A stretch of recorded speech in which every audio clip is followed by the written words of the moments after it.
샬롬, 이동춘 목사입니다.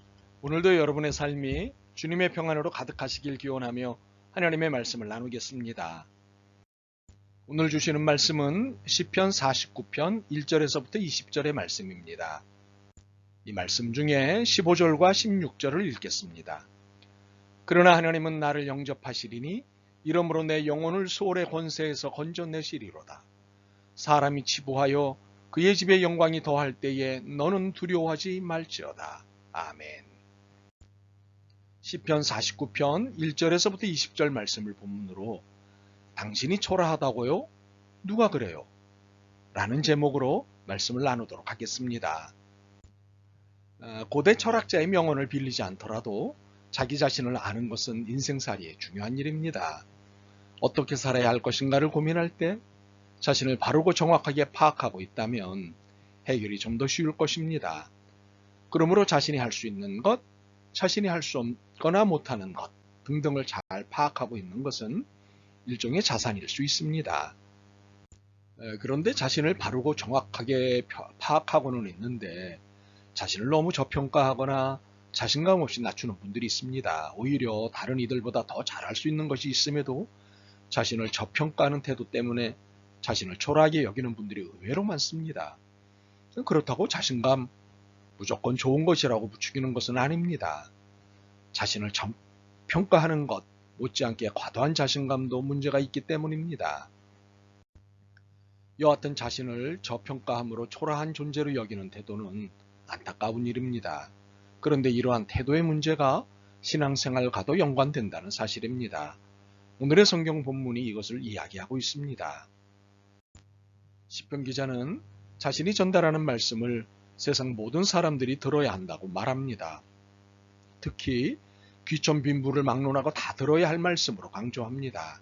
신앙과 관계없이 모두가 들어야 할 말씀이라는 것인데 귀천 빈부를 강조한 것은 이유가 있을 것 같습니다. 이것부터 정리해 볼까요? 본문은 전반적으로 두 개를 이야기의 화제로 올려놓습니다. 재물 또는 소유와 생명 또는 연한입니다. 이 둘은 별개로 다룰 수 있는 개념입니다. 재물은 재물이고 생명은 생명이기 때문입니다. 그런데 하나님의 말씀인 성경은 이상하게도 이 둘을 떼어놓지 않습니다. 한데 묶어 말씀하십니다. 당장 예수님의 비유 중에서 찾아볼 수 있습니다. 누가복음 12장입니다. 한 해 수확이 넘쳐나자 창고를 더 짓겠다며 자신감에 차 호언장담을 하는 한 부자가 있었습니다. 여러 해 쓸 물건을 많이 쌓아두었으니 평안히 쉬고 먹고 마시고 즐거워하자. 그의 호언장담을 들으신 하나님이 그에게 말씀하십니다. 어리석은 자여, 오늘 밤에 내 영혼을 도로 찾으리니 그러면 내 준비한 것이 누구의 것이 되겠느냐? 어떻습니까? 재물과 생명이 연결되지요? 하나 더 찾아볼까요? 마태복음 19장입니다. 이것은 비유가 아니라 실제 있었던 이야기입니다. 한 부자 청년이 예수님을 찾아왔습니다. 선생님이요, 내가 무슨 선한 일을 하여야 영생을 얻으리이까? 이 질문에 예수님의 대답은 하나님의 계명을 지키라고 하셨습니다. 이 부자 청년은 자신 있게 대답했습니다. 이 모든 것을 내가 지키었사온데 아직도 무엇이 부족하니까? 대단한 자신감이었습니다. 그런데 그는 예수님의 다음 말씀에 풀이 주고 그만 집으로 갔습니다. 내가 온전하고 잘진데 가서 내 소유를 팔아 가난한 자들에게 주라. 그리하면 하늘에서 보화가 내게 있으리라. 그리고 와서 나를 따르라. 어떻습니까? 재물과 생명이 연결되지요? 그렇다면 하나님은 왜 이처럼 재물과 생명을 연결시켜 말씀하시는 것일까요? 둘 다 영원하지 않다는 것을 말씀하시기 위해서입니다. 재물도 영원하지 않고 생명도 영원하지 않다는 것을 말씀하시기 위해서입니다. 9절과 10절을 보겠습니다. 그가 영원히 살아서 죽음을 보지 않을 것인가? 그러나 그는 지혜 있는 자도 죽고 어리석고 무지한 자도 함께 망하며 그들의 재물은 남에게 남겨두고 떠나는 것을 보게 되리로다. 누구든지 반드시 죽고 누구의 재물이든 영원하지 않다는 것입니다. 11절과 13절은 9절로부터 10절에 대한 해석이고 보충 설명입니다. 그러나 그들의 속생각에 그들의 집은 영원히 있고 그들의 거처는 대대에 이르리라 하여 그들의 토지를 자기 이름으로 부르도다. 사람은 존귀하나 장구하지 못하며 멸망하는 짐승 같도다. 이것이 바로 어리석은 자들의 길이며 그들의 말을 기뻐하는 자들의 종말이로다. 그 누구도 영원할 수 없고 그 누구의 재물도 영원할 수 없다는 것입니다. 또한 여기에 쐐기를 박는 말씀을 하나 더 얹으십니다. 6절에서 8절입니다. 자기의 재물을 의지하고 부유함을 자랑하는 자는 아무도 자기의 형제를 구원하지 못하며 그를 위한 속전을 하나님께 바치지도 못할 것은 그들의 생명을 속량하는 값이 너무 엄청나서 영원히 마련하지 못할 것임이니라. 무엇입니까? 하나님 나라에서 재물로 돈으로 해결할 수 있는 것은 아무것도 없다는 말씀입니다. 혹시 이 세상에서 좀 있어 보일 수는 있겠지요. 그러나 하나님 나라에서는 결코 통하지 않는 것이 재물이고 권세고 힘입니다. 이것은 우리 두 눈으로 확인하는 바입니다. 그렇기 때문에 자신의 생명과 재물에 대해 영원할 것이라고 믿는 자들에 대해 그리고 대단할 것이라고 믿는 자들에 대해 어리석은 자라고 하면서 안타까워하시는 것입니다. 또한 이들의 동조하는 자들에 대해서도 역시 안타까워하십니다. 이렇게 영원하지도 대단하지도 않은 인생에 대해 주눅들어 있는 신앙인인 우리를 향해 그럴 이유도 필요도 없다고 말씀하시는 것이 오늘의 메시지입니다. 특히 재물 좀 있고 소위 잘 나가는 사람을 보며 주눅들어 있는 우리를 향해 하시는 말씀입니다. 14절과 15절은 우리를 주눅들게 하는 사람의 결국과 주눅들어 있는 나의 결국을 비교하십니다. 그들은 양같이 수월에 두기로 작정되었으니 사망이 그들의 목자일 것이라. 정직한 자들이 아침에 그들을 다스리니 그들의 아름다움은 소멸하고 수월이 그들의 거처가 되리라. 그러나 하나님은 나를 영접하시리니 이러므로 내 영혼을 수월의 권세에서 건져내시리로다. 내가 하는 비교와 하나님이 하시는 비교가 동일합니까? 아닙니다. 다릅니다.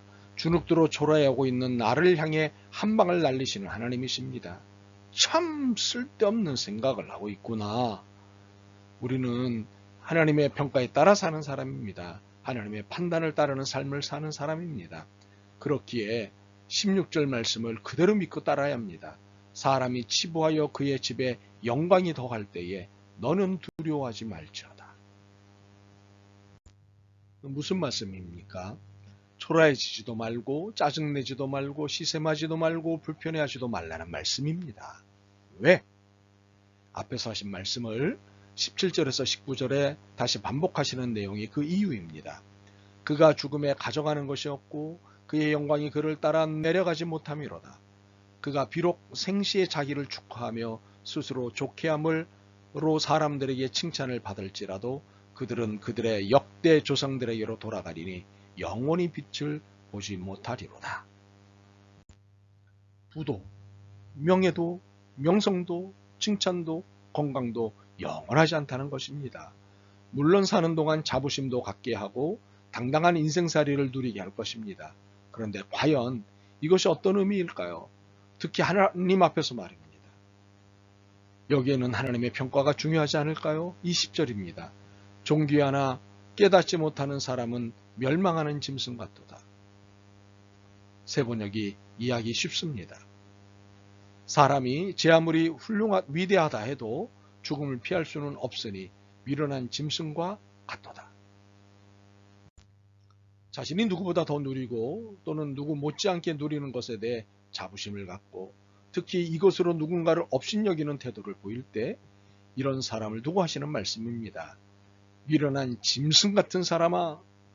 그리고 이런 사람들을 부러워하고 이런 사람들 앞에 주눅들어 자신을 초라한 존재로 격화시키는 신앙인이라고 하는 나에게 하시는 말씀입니다.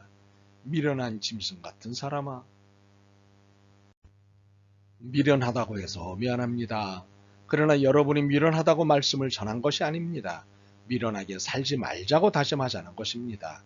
더 이상 자신을 초라한 존재로 격화시키지 말자는 말씀입니다. 누가 뭐라 해도 여러분은 하나님의 자녀입니다. 어떤 경우에도 여러분은 하나님의 자녀입니다.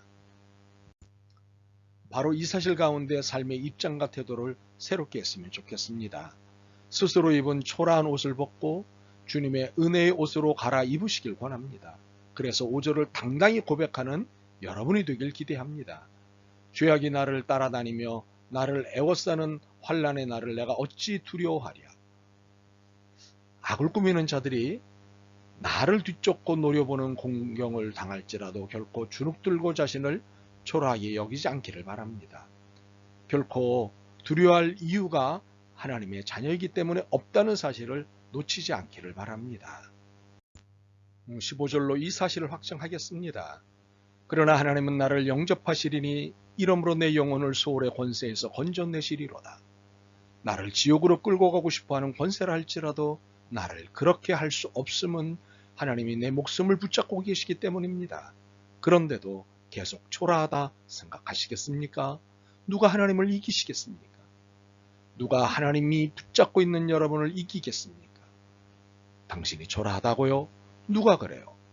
여러분은 하나님의 자녀입니다. 아멘. 주님의 자녀임을 제법 놓치고 살았습니다. 이 귀함을 놓친 채 삶을 비관하고 원망했습니다. 용서하옵소서. 이제는 당당하겠습니다.